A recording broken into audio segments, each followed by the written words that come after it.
Good morning. It's a beautiful spring day. You know, as I've been processing my recovery from addiction, and my husband and I continue to work through addiction recovery, why does healing and pain take so long to overcome? Wouldn't it be great if it were easy? But when we were working with our marriage counselor as part of our addiction recovery, one of the things that he told us was that we couldn't simply just change everything we were doing. We needed to do that, and it was important to do that. But that couldn't be the only thing that we did. We needed to do some really hard heart work. And that's the problem. We all want to modify our behavior, which we need to do. Again, remember, behavior modification is very important. But the key ingredient that we want to skip in our human natures is the deep heart work, because heart work is hard work. It means that we have to, on a regular basis, say that I am an addict, or I suffer from fill in the blank. It means that we have to admit our sin. It means that we have to agree with God that we are not following what He wants us to follow. And it also means that in that agreement, we have to turn away from whatever it is that is causing the destruction in our life. My coach, Carrie Oberbrunner, puts it this way: you can either deal with the chronic pain or you can deal with the acute pain.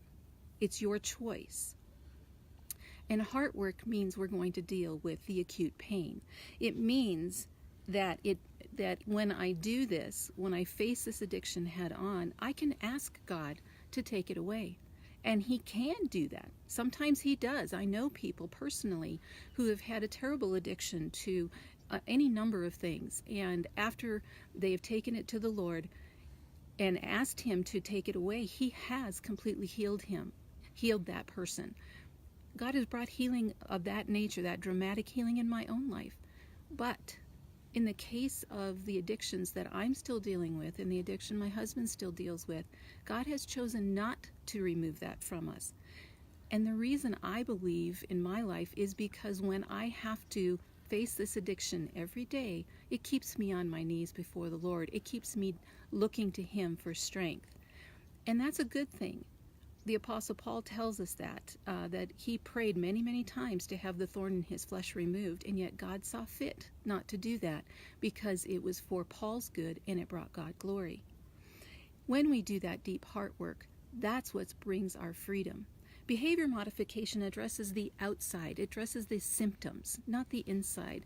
And as our counselor taught us through his iceberg transformation model, the behavior modification deals with the tip of the iceberg. But in order to truly bring freedom, we need to deal with the bottom of the iceberg. That's what cannot be seen, and that's called the heart work.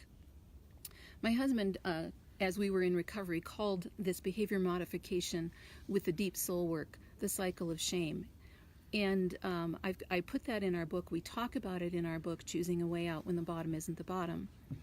And it is truly a cycle, and any addiction that you have falls into this cycle.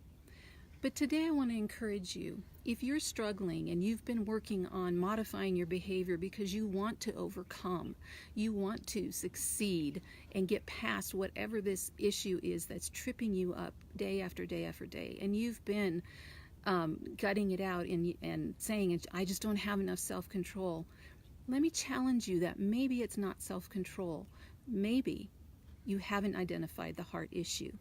So is there an area where you need to identify that deep heart issue? What behavior are you trying to modify but you're not dealing with the source of pain? If this sounds familiar to you, I would love to talk to you. You could leave a comment below this video or send me an email at Kirsten, that's Kirsten, at Kirsten, D as in Diane, Samuel.com. Or you can go to my website, KirstenDSamuel.com. There's a lot of free resources there for you. But whatever, don't stay stuck. Let's work towards healing today by doing the deep heart work. I hope you have a great day, a beautiful day. Until next time.